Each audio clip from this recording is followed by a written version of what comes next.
আসসালামু আলাইকুম। সংবাদে আপনাদের সবাইকে স্বাগত জানাচ্ছি। আমি ফিরোজ তোহা। শুরুতেই সংবাদ শিরোনাম।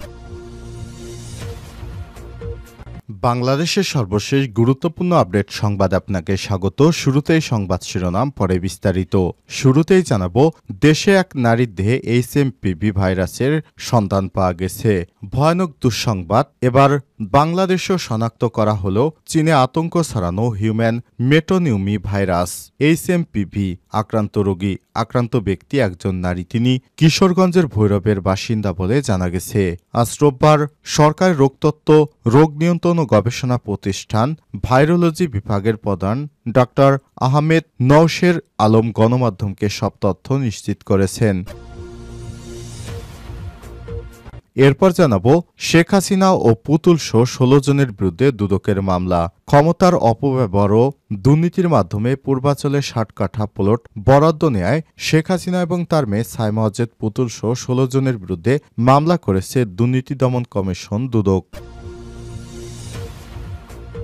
জানাবো, রাবিতে কোরআন পোড়ানোর প্রতিবাদে বিক্ষোভ, জড়িতদের খুঁজে বের করতে আলটিমেটাম। রাজশাহী বিশ্ববিদ্যালয়ে রাবির 5টি হলে উদ্দেশ্য প্রণোদিতভাবে কোরআনপুরে সাম্প্রদায়িক দাঙ্গার উস্কানির বিরুদ্ধে এবং ষড়যন্ত্রকারীদের শাস্তির দাবিতে প্রতিবাদ ও বিক্ষোভ সমাবেশ অনুষ্ঠিত হয়েছে। এদিকে সীমান্ত থেকে আজিজুল এবং আনিসুর গ্রেপ্তার। পাসপোর্ট ছাড়াই অবৈধ উপায়ে ভারত থেকে আসার সময় সাতক্ষীরার কলরোয়া সীমান্ত থেকে 2 বাংলাদেশি নাগরিককে গ্রেপ্তার করেছে border guard of Bangladesh BGB.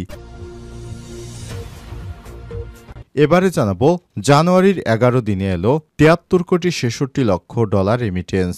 দেশে চলতি জানুয়ারি মাসের প্রথম 11 দিনে 73 কোটি 66 লক্ষ 10 হাজার মার্কিন ডলার রেমিটেন্স এসেছে দেশীয় মুদ্রায়, যার পরিমাণ 8,839 কোটি টাকা।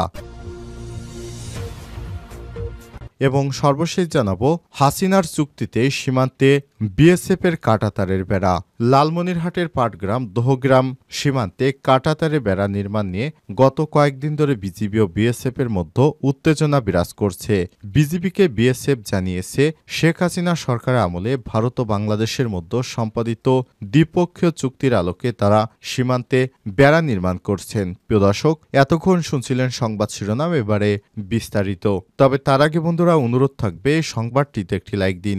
এই চ্যানেলে আপনি নতুন হয়ে থাকলে আমাদের সংবাদটি দেখতে দেখতে চ্যানেলটি সাবস্ক্রাইব করে রাখুন, যাতে করে বন্ধুরা আমাদের পরবর্তী লেটেস্ট আপডেট সংবাদগুলো সবার আগে আপনার কাছে পৌঁছে যায়। কমেন্ট করে আপনার মূল্যবান মতামত জানিয়ে দিন আপনি বিশ্বের কোন দেশ থেকে বা বাংলাদেশের কোন স্থান থেকে আমাদের সংবাদটি দেখছেন এবং শুনছেন। এবারে বিস্তারিত। দেশে এক নারীর দেহে HMPV ভাইরাস শনাক্ত। এবার বাংলাদেশও শনাক্ত হল চীনের আতঙ্ক ছড়ানো হিউম্যান মেটানিউমো ভাইরাস HMPV আক্রান্ত ব্যক্তি নারী। তিনি কিশোরগঞ্জের ভৈরবের বাসিন্দা বলে জানা গেছে রোববার। সরকারি রোগতত্ত্ব, রোগ নিয়ন্ত্রণ ও গবেষণা প্রতিষ্ঠান IEDCR ভাইরোলজি বিভাগের প্রধান ডক্টর আহমেদ নওশের আলম গণমাধ্যমকে সব তথ্য নিশ্চিত করেছেন।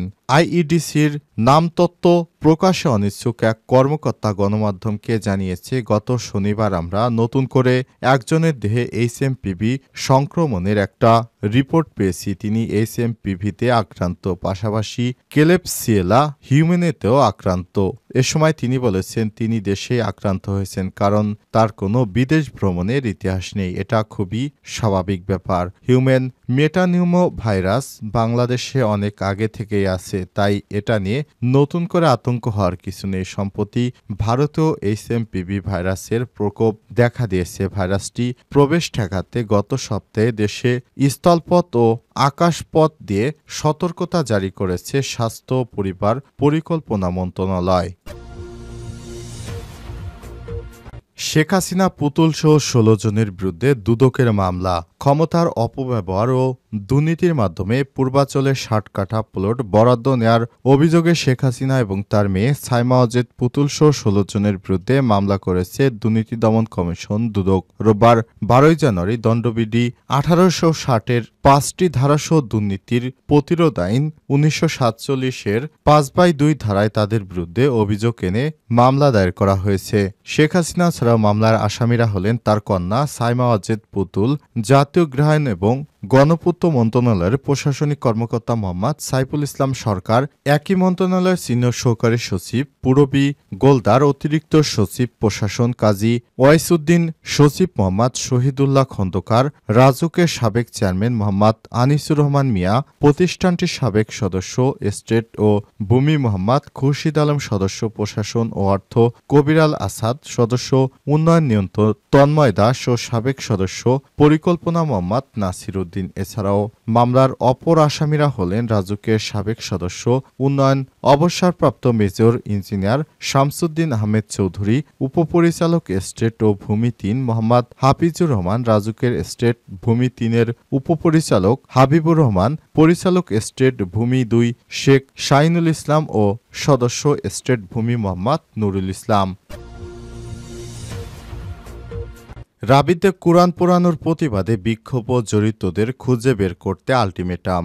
রাজশাহী বিশ্ববিদ্যালয় রাবিতে ৫টি হলে উদ্দেশ্য প্রণোদিতভাবে কোরআন পুড়িয়ে সাম্প্রদায়িক দাঙ্গার উস্কানির বিরুদ্ধে এবং ষড়যন্ত্রকারীদের শাস্তির দাবিতে প্রতিবাদ ও বিক্ষোভ সমাবেশ অনুষ্ঠিত হয়েছে রোববার ১২ জানুয়ারি বিকাল ৩টায় বিশ্ববিদ্যালয় প্যারিস রোডে সাধারণ শিক্ষার্থীদের ব্যানারে এই মানববন্ধন অনুষ্ঠিত হয়েছে। এ সময় জড়িতদের খুঁজে বের করে আইনের আওতায় আনার জন্য বিশ্ববিদ্যালয় প্রশাসনকে ৪৮ ঘণ্টার আলটিমেটাম দেয় আন্দোলনকারীরা। নারায়ে তাকবীর, আল্লাহু আকবার, আল কোরআনের অপমান সইবে না রে মুসলমান, action to action, direct action, ইসকনের বিরুদ্ধে ডাইরেক্ট অ্যাকশন, দালালের বিরুদ্ধে ডাইরেক্ট অ্যাকশন সহ নানা স্লোগান দিতে দেখা যায় শিক্ষার্থীদের। মানববন্ধনে রাবি শাখা ছাত্র শিবিরের সাধারণ সম্পাদক মুজাহিদ ফয়সাল বলেন, কাল রাতে গভীর দুঃখের সঙ্গে লক্ষ্য করলাম বাংলাদেশের মানুষের হৃদয়ের স্পন্দন আল কোরআনকে পুড়িয়ে দেওয়া হয়েছে। আজকে এখানে এসে জানতে পারলাম আরও ৩ দিন আগেও নাকি বিশ্ববিদ্যালয় কেন্দ্রীয় মসজিদেও একই রকম ঘটনা ঘটেছিল। আপনারা গভীরভাবে লক্ষ্য করলে দেখবেন গত ৫ তারিখের পর যারা লেজগুটে পালিয়েছে তারা এই কাজ করেছে। আজ এখান থেকে ৪৮ ঘণ্টার আলটিমেটাম দিলাম, এর ভিতরে বিশ্ববিদ্যালয় প্রশাসনকে তাদের খুঁজে বের করতে হবে।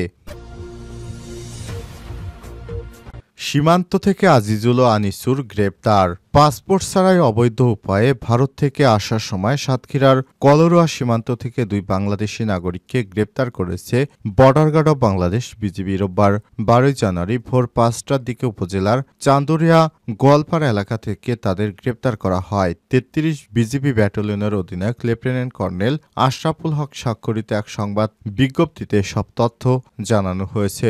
গ্রেপ্তারকৃতরা হলেন সাতক্ষীরা সদর উপজেলার গোয়ালপাড়া গ্রামের আব্দুল বাড়ির ছেলে আজিজুল ইসলাম ৫০ ও যশোর শাসা উপজেলার গোগা গ্রামের মশিউর রহমানের ছেলে আনিসুর রহমান ১৮।